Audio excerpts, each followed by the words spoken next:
नमस्कार साथियों, स्वागत है आप सभी लोगों का एक बार फिर से हमारे YouTube प्लेटफॉर्म पर। साथियों, पिछली कक्षा में हम लोगों ने चौहान राजवंश की शुरुआत की और हम लोगों ने देखा कि आखिर चौहान राजवंश की उत्पत्ति किस प्रकार से हुई। उसके बाद में हम लोगों ने देखा चौहान राजवंश के मूल स्थान को लेकर, और आज हम लोग साथियों यहाँ पर बात कर रहे हैं अजमेर के चौहान राजवंश की। अजमेर के चौहान राजवंश के संदर्भ में हम लोग देखें, आप लोग जानते हैं अजमेर के चौहान राजवंश का जो संस्थापक है वो यहाँ पर वासुदेव चौहान है। तो वासुदेव चौहान साथियों अजमेर के चौहान राजवंश का संस्थापक जरूर है, लेकिन ये जानकारी हमें देता कौन है साथियों, यह आपको पता होना चाहिए। यह जानकारी साथियों बिजोलिया शिलालेख में लिख रखी है। तो बिजोलिया शिलालेख साथियों यहाँ पर आपको ध्यान रखना है। और बिजोलिया शिलालेख के साथ में साथियों यहाँ पर एक और व्यक्ति है, वो है कविजान। तो कविजान साथियों, इनको न्यामत खां बोलते हैं। मैंने पिछली कक्षा में आपको बताया कविजान यानी कि न्यामत खां। इन्होंने साथियों एक ग्रंथ लिखा है अपना, और उसको बोलते हैं कायम खां रासो। तो कायम खां रासो जो साथियों कविजान ने लिखा है, इस कायम खां रासो से यह जानकारी मिलती है, बिजोलिया शिलालेख से यह जानकारी मिलती है कि चौहान राजवंश का संस्थापक कौन है, वासुदेव चौहान है। वासुदेव चौहान ने सन 551 ईस्वी, तो 551 ईस्वी में चौहान राजवंश की शुरुआत की। लेकिन अभी ये चौहान राजवंश अजमेर का नहीं है। यहाँ पर अभी ये जो चौहान है साथियों, ये जो शासन कर रहे हैं, ये कर रहे हैं सांबर पर, जो शपादलक क्षेत्र है साथियों वहां पर। अब देखिएगा, सांबर की मैंने आप लोगों को बात की, तो सांबर नगर जो साथियों बसाया, इसी बिजोलिया शिलालेख में लिख रखा है कि वासुदेव चौहान ने यहाँ पर चौहान राजवंश की शुरुआत की, सांबर नगर बसाया। और सांबर नगर के साथ साथ साथियों यहाँ पर एक झील का निर्माण करवाया, और इस झील का नाम है सांबर झील। तो सांबर झील का निर्माता कौन है, कई बार पूछा गया है, वासुदेव चौहान। बिजोलिया शिलालेख अनुसार एग्जाम में क्वेश्चन पूछा जाता है चौहान राजवंश का संस्थापक वासुदेव चौहान। तो ये आपको विशेष तौर पर यहाँ पर ध्यान रखना है। अब देखिए, वैसे बड़े शासकों की बात करें तो हम लोग आगे पढ़ेंगे, लेकिन कुछ छोटे छोटे शासक हम लोग यहाँ से स्किप नहीं कर रहे हैं, उनको थोड़ा हम लोग देख रहे हैं, कई बार एग्जाम में क्वेश्चन पूछा जा चुका है। यहाँ पर एक शासक बनते हैं साथियों दुर्लभ राज फर्स्ट। इनके बाद में दुर्लभ राज फर्स्ट।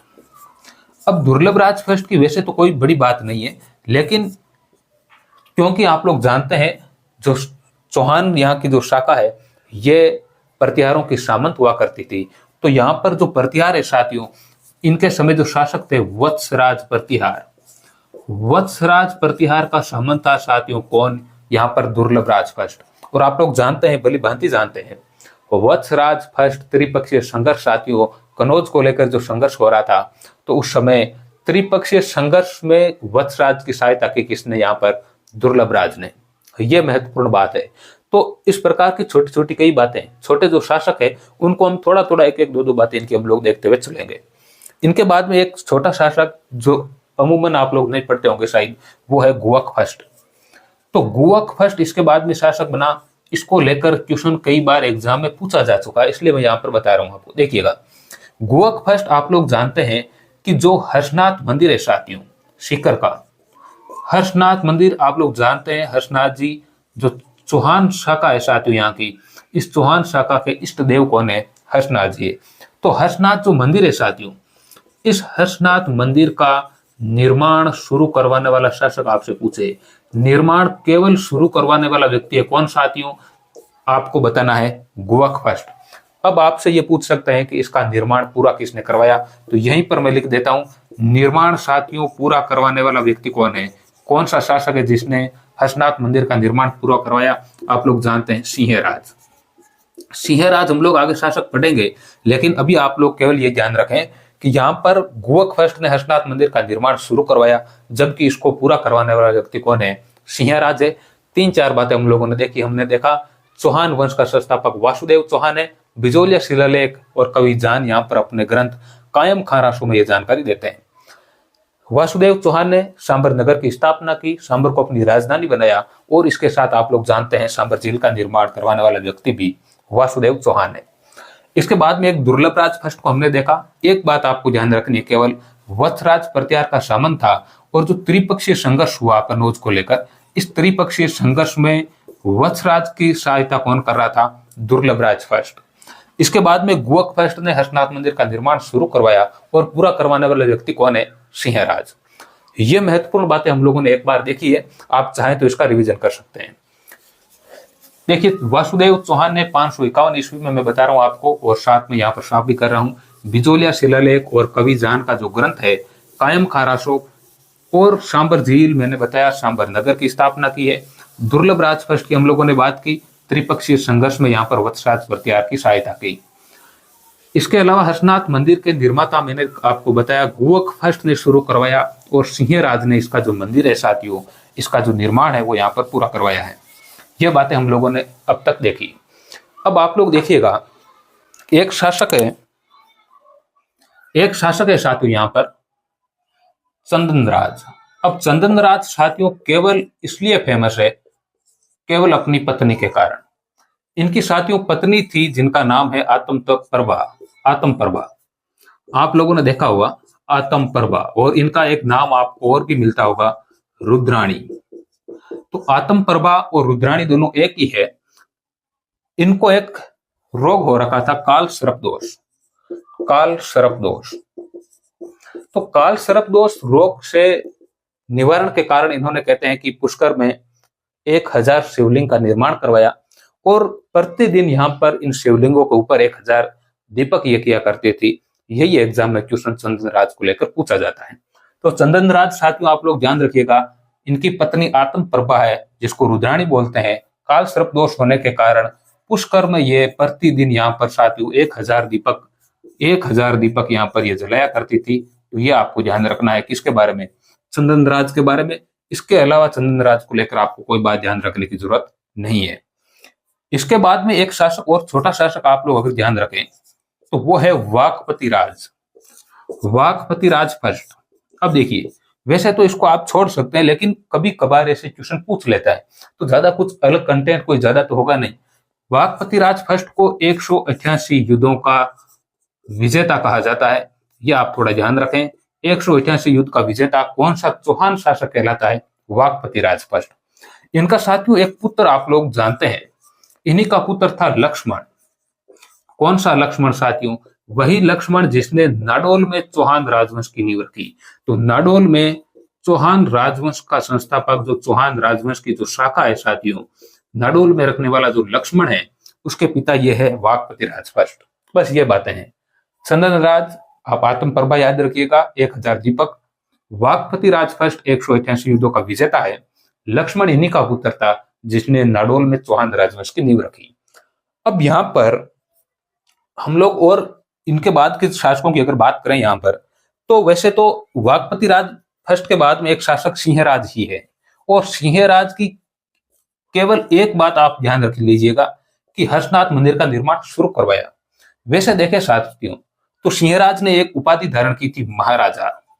महाराजा कभी पूछी नहीं गई, लेकिन आप ध्यान रखिएगा, चौहान राजवंश में सबसे पहले महाराजा की उपाधि धारण करने वाला व्यक्ति कौन है? सिंहराज।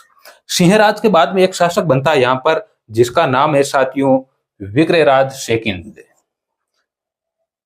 विग्रहराज सेकंड। अच्छा, यहां पर एक आपको एक बात यहां पर अलग मिलेगी मुझे लगता है। देखिए, आपको पुस्तकों में यह भी मिलेगा महाराजा की उपाधि किसने धारण की, तो आपको यहां पर भी यह भी मिलेगा।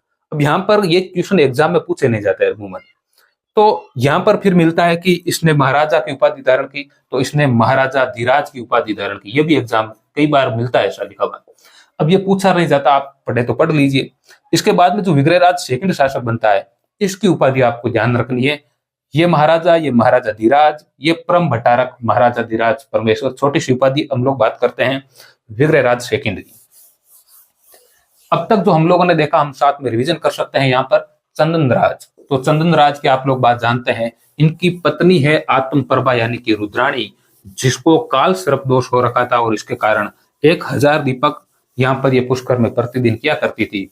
वाकपति राज फर्स्ट की हम लोगों ने बात की, 188 युद्धों के विजेता है, और इन्हीं के पुत्र लक्ष्मण ने नाडोल में चौहान राजवंश की नींव रखी। हम लोगों ने देखा, और हम लोगों ने यह भी देखा कि महाराजा धीराज की उपाधि इन्होंने धारण की। अब देखिएगा, विग्रहराज सेकंड हम लोग यहां पर देख रहे हैं, महत्वपूर्ण शासक है विग्रहराज सेकंड। चौहान राजवंश का पहला अगर कोई प्रतापी शासक है तो यहां पर विग्रहराज सेकंड है। तो प्रथम प्रतापी शासक के रूप में इनको जाना जाता है, प्रथम प्रतापी शासक। इनकी कुछ बातें आप लोग ध्यान रख सकते हैं। जैसे हम लोग बात करें यहाँ पर, तो एक तो उपाधि की मैंने अभी बात की आपको, छोटी सी उपाधि है, वैसे मैंने आपको मौखिक तौर पर बता दिया गया है, लेकिन फिर भी एक बार मैं लिख देता हूं यहाँ पर, परम भट्टारक महाराजाधिराज, परम भट्टारक महाराजाधिराज परमेश्वर। तो ये एक छोटी सी उपाधि जो है विग्रहराज सेकंड की थी, आप लोग ध्यान रख सकते हैं। अब प्रथम प्रतापी शासक है तो इसने कुछ किया होगा, तभी ये प्रथम प्रतापी शासक होगा, तो ये आपको ध्यान रखना है। इनके जो युद्ध है ये आपको ध्यान रखना है। देखिएगा यहां पर इन्होंने जो राजस्थान ये यहां पर है, और यहां पर गुजरात में चालुक्यों का शासन हुआ करता था। चालुक्य शासक है साथियों मूलराज फर्स्ट। तो चालुक्य शासक मूलराज फर्स्ट को पराजित करने वाला शासक कौन है? विग्रहराज सेकंड है। और साथियों इनको पराजित करने के बाद इन्होंने आशापुरा माता का मंदिर बनवाया। 2 मंदिर इन्होंने आशापुरा माता के बनवाए यहाँ पर। तो आशापुरा माता का मंदिर निर्माण करवाने वाला कौन है साथियों? विग्रहराज सेकंड है। एक इन्होंने आशापुरा माता का मंदिर बनवाया बड़ौंस, और एक इन्होंने राजस्थान में निर्माण करवाया सांबर में। ये भी आपको ध्यान रखना है, ये तो एग्जाम में पूछा गया है। 2 मंदिर है, दोनों ध्यान रखना है साथियों। गुजरात के चालुक्य शासक मूलराज फर्स्ट को पराजित किया विग्रहराज सेकंड ने, और इसी कारण प्रथम प्रतापी शासक के रूप में हम लोग विग्रहराज सेकंड को पढ़ते हैं। इसके बाद में इनकी एक उपाधि है परम भट्टारक महाराजाधिराज परमेश्वर की। और इसके बाद में आप लोग ध्यान रखिएगा, गुजरात के चालुक्य शासक मूलराज फर्स्ट को पराजित किया और 2 आशापुरा माता के मंदिरों का निर्माण करवाया, एक बड़ौंस में है तो एक सांबर में है। अब इसके बाद में विग्रहराज सेकंड की तो कोई खास बात है नहीं, लेकिन आप एक और बात यहां पर ध्यान रख सकते हैं, मुझे लगता है हर्षनाथ प्रशस्ति। तो हर्षनाथ प्रशस्ति का जो निर्माण हुआ है साथियों, वो इनके काल में हुआ है। हर्षनाथ प्रशस्ति निर्माण इन्होंने नहीं करवाया। हर्षनाथ प्रशस्ति कहां पर है? उसी हर्षनाथ मंदिर के अंदर है, जिसका निर्माण गुहक फर्स्ट ने शुरू करवाया, सिंहराज ने पूरा करवाया। आप ध्यान रख लीजिएगा, हर्षनाथ प्रशस्ति की रचना किसके काल में हुई? विग्रहराज सेकंड के काल में। हालांकि ये पूछे जाने की संभावना कम है। एग्जाम में आपको क्वेश्चन यही पूछा मिलेगा यहाँ पर, पहली बात। दूसरा, यहाँ पर गुजरात के चालुक्य शासक मूलराज फर्स्ट, और एक ये महत्वपूर्ण बात है, ये तो बहुत महत्वपूर्ण है, ये जरूर याद रखिएगा। अब हम लोग बात करते हैं इनके बाद में जो शासक बनते हैं।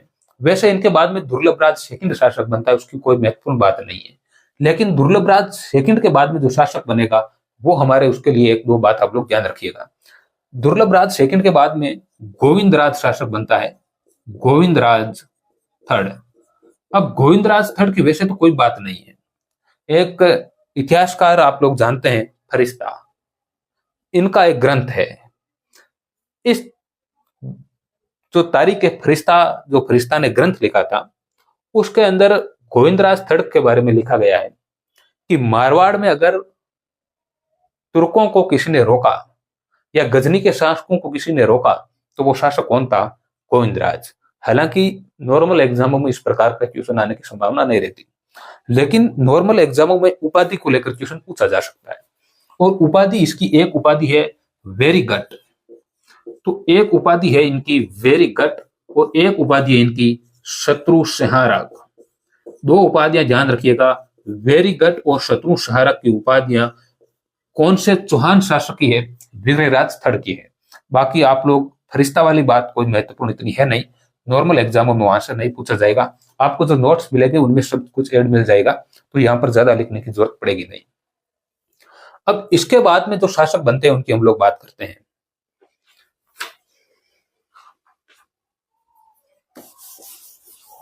देखिए, आप साथ में यहाँ पर रिवीजन कर सकते हैं। विग्रहराज सेकंड की हमने बात की, प्रथम प्रतापी शासक के रूप में हम लोगों ने इसको पढ़ा। इनकी उपाधि हम लोगों ने देखी परम भट्टारक महाराजाधिराज परमेश्वर। हमने कहा कि गुजरात के चालुक्य शासक जो मूलराज फर्स्ट है, उनको पराजित करने के बाद में 2 आशापुरा माता के मंदिर इन्होंने बनवाए, बड़ौंस में बनवाया, सांबर में बनवाया। गोविंदराज थर्ड की हम लोगों ने बात की, मैंने कहा वेरी गट और शत्रु संहारक इनकी उपाधि है। अब बहुत से छोटे छोटे शासक बने हैं यहाँ पर, आप लोग देखिएगा। वैसे वीर्य राम शासक बना, चामुंडराय शासक बना, इनकी कोई महत्वपूर्ण बात नहीं है, इनको याद रखने की 1% भी जरूरत नहीं है। आपको ध्यान रखना है, एक विग्रहराज थर्ड जो है साथियों, उसको थोड़ा आप ध्यान रखिएगा। विग्रहराज थर्ड, इस विग्रहराज थर्ड केवल बदनाम है इसलिए इसको पढ़ रहे हैं हम लोग, क्योंकि इसने एक ब्राह्मण स्त्री थी, और ब्राह्मणी हम लोग कह सकते हैं, महासत्या। तो इस ब्राह्मणी महासत्या का अपहरण कर लिया था विग्रहराज थर्ड ने, और इसी कारण विग्रहराज थर्ड को बदनाम चौहान शासक के रूप में जाना जाता है। बदनाम चौहान शासक इसको बोलते हैं साथियों, विग्रहराज थर्ड को। विग्रहराज द्वितीय हम लोगों ने पढ़ा था, अभी हम लोगों ने प्रथम प्रतापी शासक के रूप में देखा। विग्रहराज थर्ड साथियों ये बदनाम करने वाला शासक है। इसके बाद में जो महत्वपूर्ण एक शासक विग्रहराज चतुर्थ आएंगे, विशलदेव आएंगे, वो बहुत महत्वपूर्ण शासक हमारे लिए है। तो यहाँ पर तो कोई महत्वपूर्ण बात इतनी है नहीं जो हम लोग इनकी याद रखें। अब महत्वपूर्ण शासकों की ओर हम लोग यहाँ पर बढ़ रहे हैं, जहां से अधिकतर एग्जामों में क्वेश्चन पूछे जाते हैं। अब आप लोग यहाँ पर देखिएगा, एक शासक है पृथ्वीराज चौहान फर्स्ट। पृथ्वीराज चौहान फर्स्ट वैसे तो इतने महत्वपूर्ण ये भी नहीं है, लेकिन फिर भी एक दो बात अगर आप लोग देखें इनकी, एक ही बात ध्यान रख लीजिए, मुझे लगता है इनको तुर्कों का विजेता कहा गया है।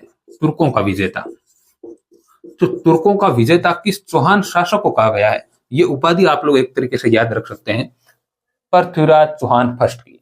और ये जो जानकारी मिलती है तुर्कों का विजेता, ये कहां से मिलती है, वैसे तो जीण माता के अभिलेख से मिलती है, लेकिन इतना एग्जाम में क्वेश्चन जाएगा नहीं। आप केवल याद रख सकते हैं तुर्कों का विजेता, बाकी नोट्स में आपको उपलब्ध मिल जाएगा। यह है पृथ्वीराज चौहान फर्स्ट। अब इसके बाद में जो शासक बने साथियों, वो हमारे लिए बहुत महत्वपूर्ण है, और वो शासक कौन है, वो है साथियों इन्हीं के पुत्र, पृथ्वीराज चौहान फर्स्ट के पुत्र शासक बने हैं अजयराज। तो अजयराज को लेकर एग्जाम में क्वेश्चन पूछा जाता है। चौहान राजवंश में देखिए वासुदेव चौहान को लेकर, उसके बाद में सीधा अजयराज, अरणोराज, सोमेश्वर चौहान को लेकर, विग्रहराज चतुर्थ को लेकर, उसके बाद में लास्ट के जो शासक हैं आप लोग पृथ्वीराज चौहान तृतीय। यहीं से एग्जाम में क्वेश्चन बनते हैं, लेकिन कुछ छोटी छोटी बातें कई बार एग्जाम में पूछी जाती है, और वहां पर हम लोग कहीं ना कहीं कुछ 4-5 तथ्यों के अभाव के कारण, उनकी जानकारी के अभाव के कारण हमारा क्वेश्चन जो है वो वहां से गलत हो जाता है। तो हम केवल इसी सावधानी को देखते हुए कुछ छोटी छोटी बातें हम लोगों ने देखी। अब हम लोग बात कर रहे हैं अजयराज। अजयराज का जो शासन काल है साथियों, अजयराज वैसे शासन काल अजयराज का पूछे जाने की संभावना नहीं है, लेकिन अलग अलग ऑथेंटिक बुक्स में भी यहाँ पर एक विवाद है, और विवाद ये है कि इनका शासन काल 1305 से 1333 बताया गया है, और कई जगह 1305 की जगह 1113, क्या बोल रहा हूं मैं, 1105 से 1133 बताया गया है, और कई जगह आपको मिलेगा 1113 ईस्वी से 1133। कोई बात नहीं, जो भी मिल रहा है आपको शासन काल को लेकर कोई क्वेश्चन नहीं पूछा जाएगा, पहली बात। दूसरी बात, अजयराज की उपाधि अजय चक्री है, एक उपाधि है अजय चक्री, क्योंकि अजय चक्री की उपाधि इसने धारण की चक्रवर्ती शासक होने के कारण, चारों ओर के शासकों को इसने अधीन अपने किया, और इसी कारण एक उपाधि धारण की। कौन सी उपाधि? अजय चक्री की उपाधि इन्होंने धारण की। अजयराज साथियों आप लोग जानते हैं 1113 ईस्वी में, 1113 ईस्वी में इन्होंने यहाँ पर अजय मेरु दुर्ग का निर्माण करवाया। ये अजय मेरु दुर्ग जो वर्तमान में तारागढ़ के नाम से जाना जाता है, आप लोग जानते हैं, पृथ्वीराज सिसोदिया की पत्नी ताराबाई के नाम पर है वर्तमान में इसका जो नाम है, क्योंकि उन्होंने थोड़ा सा जीर्णोद्धार वगैरह करवाया और अपने नाम पर उनको कर दिया। ठीक है, अजयराज ने अजमेर दुर्ग का निर्माण करवाया और इसके साथ में अजमेर नगर की स्थापना की। अजमेर नगर। अब आप लोग देखिएगा, हम लोग अजमेर के चौहानों की बात कर रहे हैं, तो वास्तविक तौर पर आपको जब एग्जाम में क्वेश्चन पूछा जाता है चौहान साम्राज्य का संस्थापक कौन है, आपको एग्जाम में क्वेश्चन मिलेगा तो आपको आंसर देना है अजयराज, क्योंकि जो अजमेर शाखा की वास्तविक तौर पर जो शुरुआत हुई है वो अजयराज से हुई है। वैसे तो आप लोग पढ़ रहे थे अभी तक, लेकिन आपसे एग्जाम में कई बार क्वेश्चन पूछा गया, आपको ध्यान रखना है अजमेर के चौहान साम्राज्य का संस्थापक। तो अजमेर के चौहान साम्राज्य का जो संस्थापक है साथियों, वो किस शासक को बताया गया है चौहान साम्राज्य का संस्थापक, वो अजयराज को बताया गया है, ये आप लोग ध्यान रखिएगा। अब अजमेर दुर्ग का निर्माण आप लोगों को ये ध्यान रखनी है, और अजय चक्री हम लोगों ने एक उपाधि यहां पर देखी, लेकिन इन्होंने जो सिक्के चलाए, अजमेर में पहली बार कोई ऐसा शासक बना जिसने सिक्के डालने की टकसाल यहाँ पर स्थापित की। और न केवल टकसाल स्थापित की साथियों, अजस्प्रिय और द्रुम्स जैसे इन्होंने सिक्के चलाए और अपनी पत्नी, जिसका सोमल देवी नाम मिलता है, सोमलेखा नाम मिलता है, उसका नाम भी वहां पर अंकित करवाया। तो पत्नी के नाम से सिक्के चलाने वाला, यही एग्जाम में पूछा जाता है, पत्नी के नाम से जो सिक्के चलाया, पत्नी का नाम क्या है साथियों? तो पत्नी का नाम यहाँ पर है सोमलेखा नाम मिलता है, सोमलेखा मिलता है, सोमल देवी मिलता है, एक ही बात है। सोमल देवी बोल दीजिए, सोमलेखा बोल दीजिए, कोई दिक्कत नहीं है। जो सिक्के हैं वास्तविक तौर पर वो सिक्के दो प्रकार के सिक्के हैं। एक सिक्के है अजस्प्रिय, अजस्प्रिय, और एक सिक्के है द्रुम्स।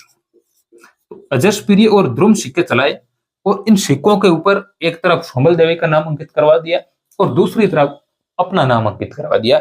यही बात एग्जाम में कई बार पूछी गई है। अजस्प्रिय और द्रुम्स में कह रहा हूं, ये याद रखिएगा, ये एग्जाम में कई बार पूछा गया है। कौन सा चौहान शासक है जिसने अपने पत्नी के नाम के सिक्के चलाए? तो वो अजयराज है। एग्जाम में पूछा जा सकता है अजस्प्रिय और द्रुम्स प्रकार के सिक्के किसने चलाए? वो चौहान शासक अजयराज ही है जिसने इस प्रकार के सिक्के चलाए। अब हम लोगों ने ये निर्माण कार्य देख लिया, ये दुर्ग बनवा दिया, सिक्के चला दिए, लेकिन साथियों एक शासक तभी शासक होगा जब वो युद्ध लड़ेगा। युद्ध कौन से लड़े, इनकी हम लोग यहाँ पर बात करते हैं। देखिए विजयों की बात करें तो वैसे तो ठीक है, एक शासक, मैंने कहा आपको, आप लोग जानते हैं, इनका जो निरंतर संघर्ष है वो चालुक्यों से रहा है। जब चालुक्यों से संघर्ष रहा, मैंने अभी देखा, आपको बताया कि विग्रहराज सेकंड ने गुजरात के चालुक्य शासक मूलराज फर्स्ट को पराजित किया। अब मूलराज सेकंड को पराजित कर रहे हैं, कौन शासक को? अजयराज। तो गुजरात के जो चालुक्य शासक है साथियों, कौन? चालुक्य शासक मूलराज, और वहां पर मूलराज हो जाएंगे सेकंड। तो मूलराज सेकंड को पराजित करने वाले शासक कौन है साथियों? अजयराज है। कुछ छोटे छोटे तथ्य आपको ध्यान रखना है, यहाँ पर कोई ज्यादा कहानियां आपको याद करने की जरूरत नहीं है, कहानियों से कभी एग्जाम में क्वेश्चन नहीं पूछे जाते, ये सीधे तथ्य हैं। गुजरात के चालुक्य शासक मूलराज सेकंड को पराजित करने वाला जो शासक है वो अजयराज है। ये महत्वपूर्ण आपको बात ध्यान रखनी है। इसके अलावा भी कई बार एग्जाम में पूछा गया है, एक तरफ गुजरात और गुजरात में चालुक्यों का शासन है, देखिएगा, और इधर मालवा, और मालवा में जो शासक है साथियों वो किसका है? परमारों का। तो यहां पर एक परमार शासक हुआ करते थे, नरवर्मन। नरवर्मन, इस नरवर्मन को भी पराजित किया अजयराज ने। मैंने आप लोगों को अजयराज के बारे में दो युद्ध बताए हैं। पहला युद्ध मैंने चालुक्यों के साथ में बताया है, दूसरा यहां पर नरवर्मन को पराजित किया, और नरवर्मन का एक सेनापति साथियों, उसका नाम आपको मिलता है सुलहण। तो सुलहण इसका सेनापति है, इसका सेनापति है सुलहण। इस सुलहण को बंदी बना लिया किसने साथियों? अजयराज ने। यही एग्जामों में क्वेश्चन पूछा जाता है, आप ध्यान रखिएगा। कौन सा शासक है साथियों? देखिए यहाँ गुजरात का शासक है, ये गुजरात का शासक है। वैसे आपको नोट्स मिल जाएंगे, इतना ज्यादा लिखने की जरूरत नहीं है, आप लोग समझ लीजिएगा यहाँ पर। और उसके बाद में आपको टेलीग्राम पर नोट्स मिल जाएंगे। टेलीग्राम का लिंक में आप लोग जानते हैं, कमेंट में पिन कर दूंगा, और इसी यूट्यूब चैनल के नाम से हमारा टेलीग्राम चैनल का नाम है, तो कोई दिक्कत आपको यहाँ पर होगी नहीं। अब ये बात हम लोगों ने यहाँ पर की, और अब हम लोग आगे बात करने वाले हैं यहाँ पर जो अजयराज शासक बना। अजयराज के बाद में जो शासक बनते हैं उनकी हम लोग बात करते हैं। आप लोग जानते हैं कि अजयराज अपने जीवन के अंतिम दिनों में, अजयराज ने अपना जो शासन था वो अरुणोराज को सौंप दिया, और अरुणोराज को सौंप कर ये कहां चले गए थे? पुष्कर। ये एग्जाम में शायद एक बार क्वेश्चन पूछा गया है कि अजयराज ने अपना जीवन का जो अंतिम समय है वो कहां पर व्यतीत किया? पुष्कर में व्यतीत किया है साथियों, और अपना जो पुत्र था अरुणोराज, उसको पूरा साम्राज्य यहां पर सौंप दिया। ये भी बात आप लोग ध्यान रख सकते हैं। तो अब जिस शासक की हम लोग बात कर रहे हैं, जिस चौहान शासक की हम लोग बात करेंगे, वो चौहान शासक कौन है साथियों? वो है अरुणोराज। अरुणोराज की हम लोग बात करेंगे। अरुणोराज। अब अरुणोराज का जो शासन काल है साथियों, वो आपका थोड़ा सा हो सकता है कि अलग अलग मिले। यहां पर शासन काल को लेकर एग्जाम में क्वेश्चन वैसे नहीं पूछे जाते, लेकिन फिर भी 1133 से 1150 कई जगह आपको क्वेश्चन मिल सकता है। अब ऑथेंटिक पुस्तकों में भी अलग अलग लिख रखा है, तो कोई क्वेश्चन आने की संभावना नहीं रहती। 1133 से 50 तक अरुणराज का शासनकाल है और अरुणराज की उपाधियों को लेकर एग्जाम में क्वेश्चन कई बार पूछा गया है। एक तो इनको आनाजी बोला जाता है, आनाजी, आनाजी। अब यह तो बेसिक सी बात है, आनाजी तो बोला ही जाएगा अरुणराज नाम में तो। लेकिन जो महत्वपूर्ण उपाधि है वो है गर्जनो मातंग। ये कई बार एग्जाम्स में क्वेश्चन पूछा गया, गर्जनो मातंग। तो गर्जनो मातंग किस चौहान शासक की उपाधि है साथियों? अरुणराज की उपाधि है। यह जो उपाधि इन्होंने धारण की, यह साथियों गजनी का जो शासक है मलिक खुसरो शाह, मलिक, अभी हम लोग आगे और पढ़ने वाले हैं इसको, खुसरो शाह। तो मलिक खुसरो शाह साथियों गजनी का शासक है और इस गजनी के शासक को पराजित किया किसने? अरुणराज ने। और ये उपाधि धारण की गर्जनो मातंग। ये आपको ध्यान रखना है, केवल उपाधि को याद रखने से काम चलेगा नहीं। उपाधि को लेकर कई बार क्वेश्चन पूछा गया है, गर्जनो मातंग उपाधि किसकी है? अरुणराज की है। लेकिन ये उपाधि इन्होंने धारण की, मलिक खुसरो शाह जो गजनी का शासक था उसको पराजित किया और उसके बाद में जो इन्होंने उपाधि धारण की वो गर्जनो मातंग है। ये आप थोड़ा सा ध्यान रखिएगा। अब अरुणराज अपने नाम से एक इन्होंने काम करवाया और वो है आना सागर झील का निर्माण।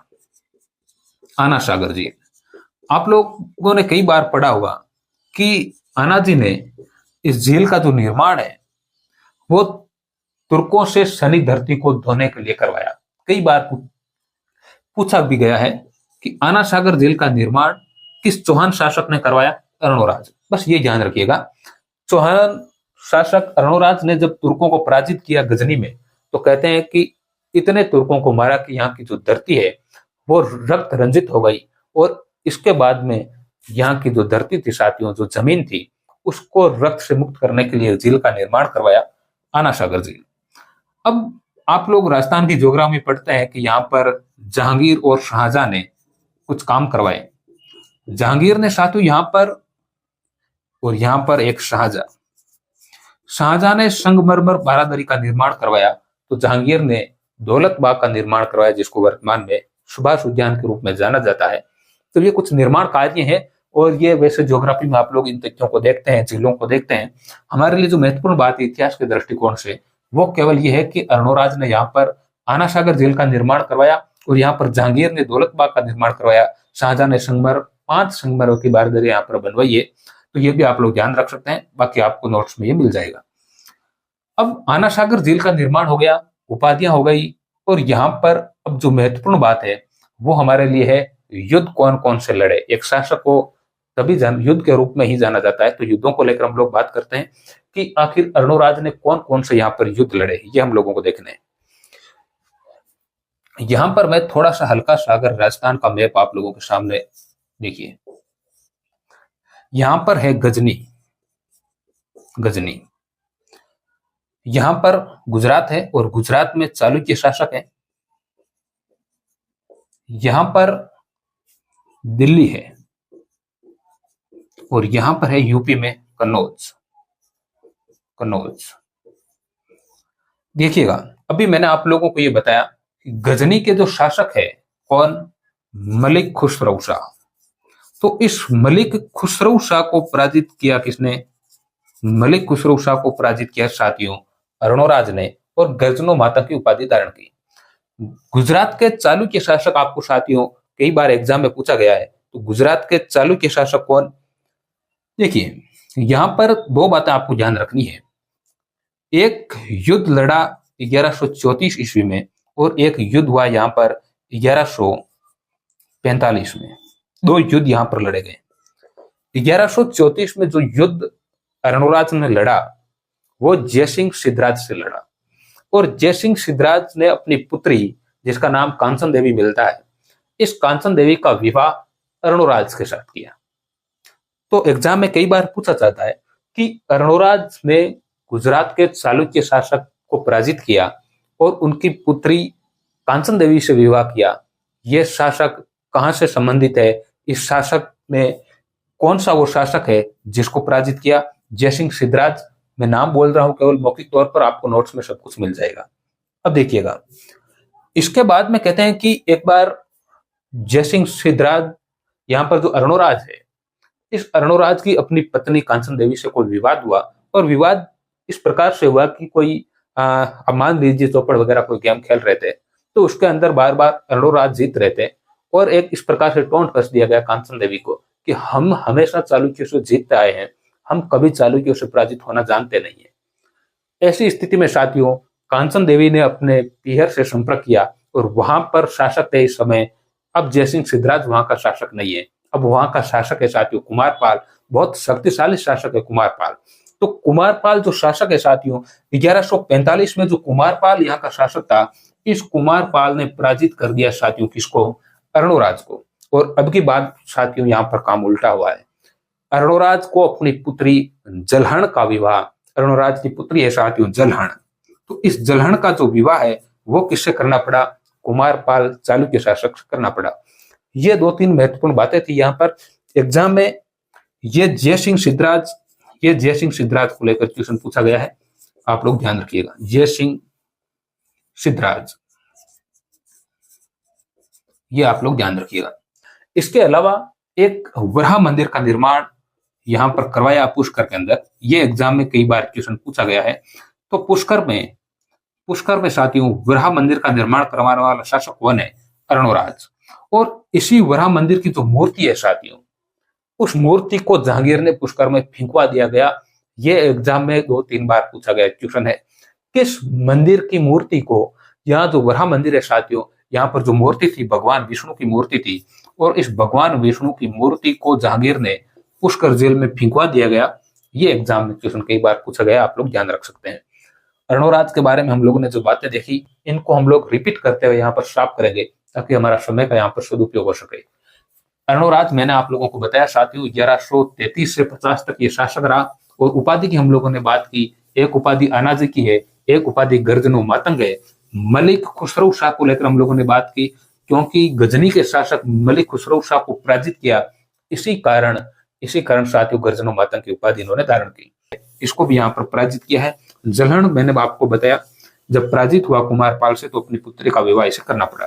यह महत्वपूर्ण बात है। वराह मंदिर का पुष्कर में निर्माण एग्जाम में पूछा भी गया है, और यह भी पूछा गया है कि जहांगीर ने किस मंदिर की जो मूर्ति थी उसको पुष्कर में फेंकवा दिया गया।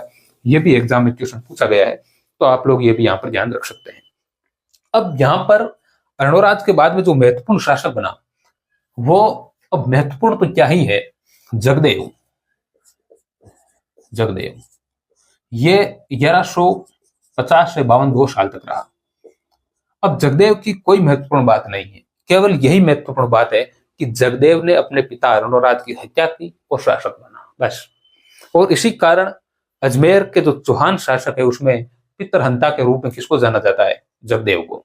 अब यह कोई गर्व करने जैसी इसके अंदर बात तो है नहीं, लेकिन फिर भी एग्जाम में पूछा गया है कि चौहानों का पितरहंता शासक किसको बोलते हैं, जगदेव को बोलते हैं। ये एक आप लोग यहाँ पर बात ध्यान रख सकते हैं। जगदेव के बाद में जो शासक बना साथियों, वो बना, और वही हमारे लिए महत्वपूर्ण है, विग्रहराज चतुर्थ। अब विग्रहराज चतुर्थ का जो शासन काल है साथियों, कई बार आपको अलग अलग मिल सकता है यहाँ पर, लेकिन फिर भी आप लोग इसका जो शासन काल है वो थोड़ा सा ध्यान रख सकते हैं।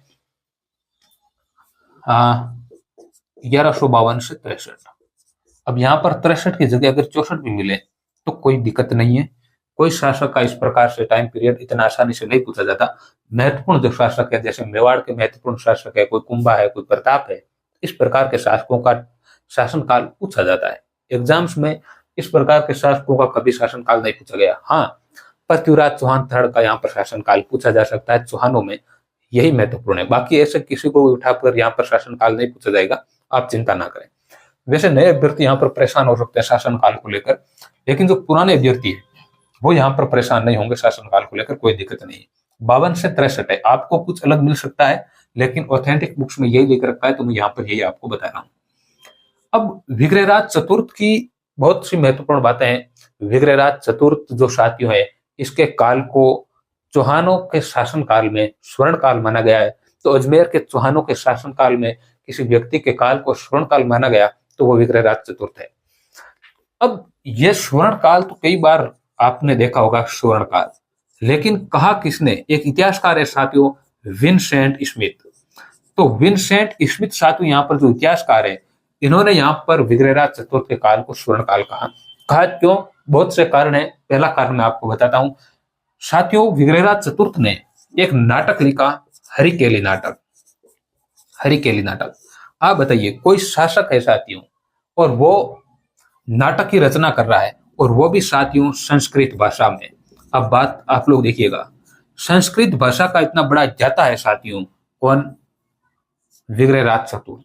अब जब जाता होगा साथियों, तो स्वर्ण काल, आप लोग युद्ध लड़ना शासक के साथियों एक प्रवृत्ति है, लेकिन अगर कोई शासक साहित्य के संदर्भ में रचनाएं कर रहा है तो बहुत ही महत्वपूर्ण है, एग्जाम के दृष्टिकोण से भी और इतिहासकारों के दृष्टिकोण से भी। तो यहाँ पर जो शासक है विग्रहराज चतुर्थ, इनके काल को स्वर्ण काल स्मिथ ने कहा है, और उसके पीछे एक ये तर्क दिया गया है एथलेटिक बुक्स के अंदर कि हरिकेली नाटक जो संस्कृत भाषा में लिखा है, हरिकेली नाटक को लेकर शायद एग्जाम में एक बार क्वेश्चन पूछा गया कि इस नाटक के अंदर क्या वर्णन किया गया है। तो साथियों, एक अर्जुन और शिव के बीच में काल्पनिक युद्ध का वर्णन है, लेकिन ये युद्ध वास्तविक तौर पर नहीं है, केवल काल्पनिक युद्ध है। कहते हैं कि अर्जुन जो है साथियों, उसको अपनी धनुर्विद्या पर घमंड हो गया, और उस घमंड को चकनाचूर करने के लिए भगवान शिव प्रकट हुए, और भगवान शिव ने अर्जुन से युद्ध लड़ा, और इस युद्ध में अर्जुन को पराजित किया, और उसका जो घमंड है साथियों, उसको यहाँ पर विध्वंस किया।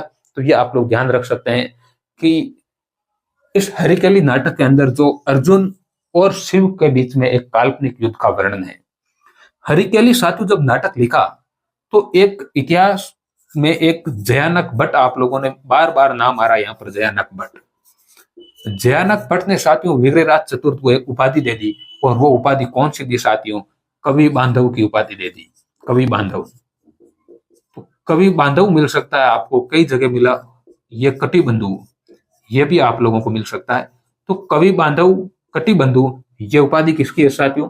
विग्रहराज चतुर्थ की उपाधि है। और विग्रहराज चतुर्थ को ये उपाधि दी किसने? ये आपको ध्यान रखना है, जयानक भट्ट ने दी है। ये थोड़ा आप लोग ध्यान रखिएगा। उसके पीछे कारण है हरिकेली नाटक। विग्रहराज चतुर्थ ने साथियों अपने निर्माण कार्यों में एक और निर्माण यहाँ पर करवाया है, और वो है सरस्वती कंठाभरण जो महाविद्यालय है साथियों, संस्कृत सरस्वती कंठाभरण। सरस्वती कंठाभरण साथियों जो एक विद्यालय है, इसका निर्माण यहाँ पर करवाया किसने? विग्रहराज चतुर्थ ने। और ये जो सरस्वती कंठाभरण साथियों, ये जो विद्यालय है, ये संस्कृत का था। ये संस्कृत का, मैंने आपको कहा संस्कृत के बहुत बड़े ज्ञाता हुआ करते थे विग्रहराज चतुर्थ, और यही कारण है, इन्हीं रचनाओं के कारण, इन्हीं साहित्य की रुचि के कारण विग्रहराज चतुर्थ को साथियों एक आपको नाम मिलता है इतिहास में, बिशलदेव। तो बिशलदेव के नाम से इतिहास में अगर कोई शासक जाना जाता है साथियों, तो विग्रहराज चतुर्थ है।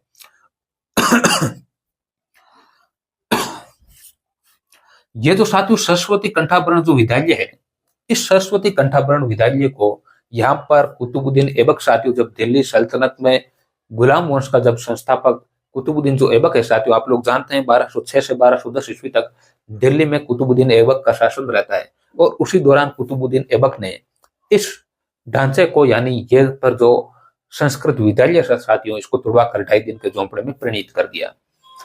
अब 2.5 दिन का झोंपड़ा यहाँ पर बना, अजमेर में है, 16 खंभों का ये यहाँ पर 2.5 दिन का झोंपड़ा है।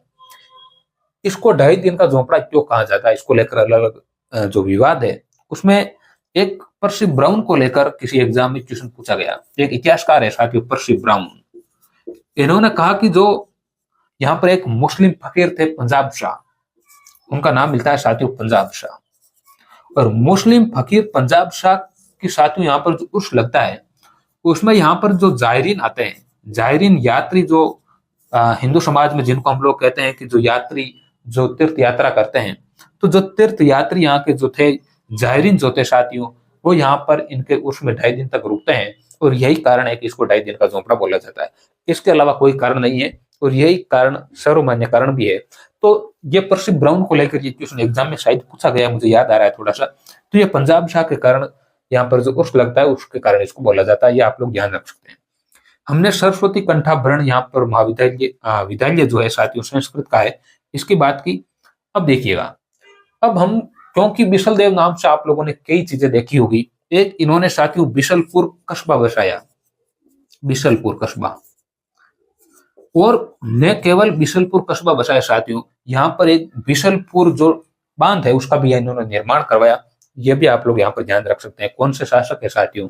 विग्रहराज चतुर्थ है। हम लोग विग्रहराज चतुर्थ की कुछ बातें यहाँ पर और लिखने की कोशिश करेंगे। मुझे लगता है कि एक बार हम लोग इसको साफ कर लेते हैं और उसके बाद में यहाँ पर लिखते हैं।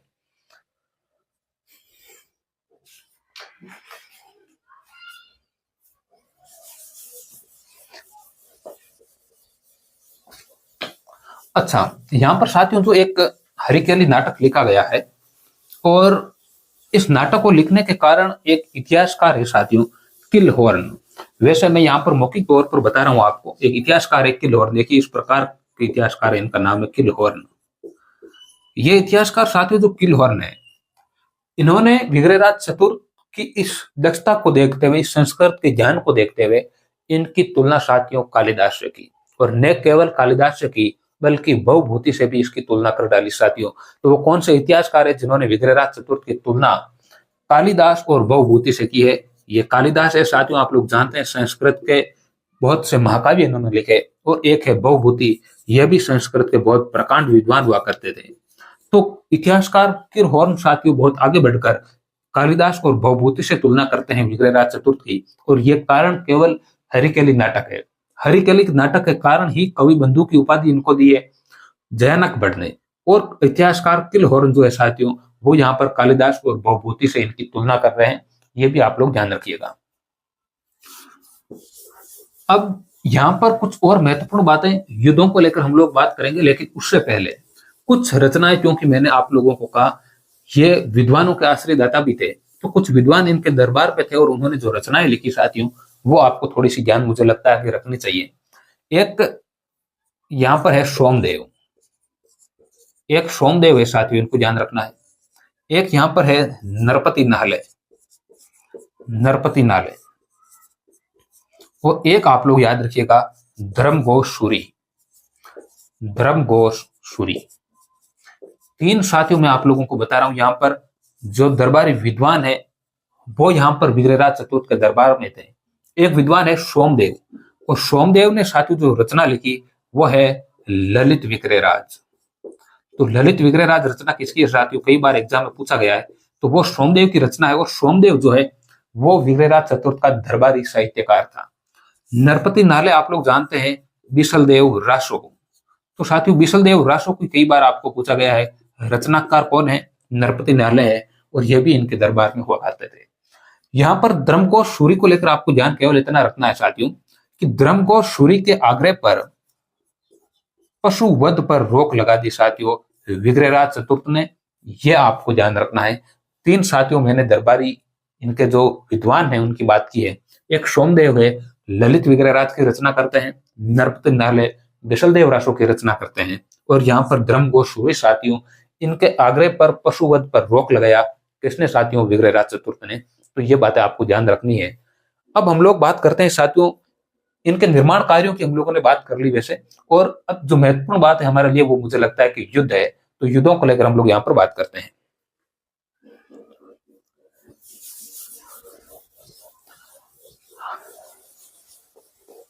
युद्ध साथियों राजस्थान के मैप के साथ में हम लोग यहाँ पर देखने की कोशिश कर रहे हैं।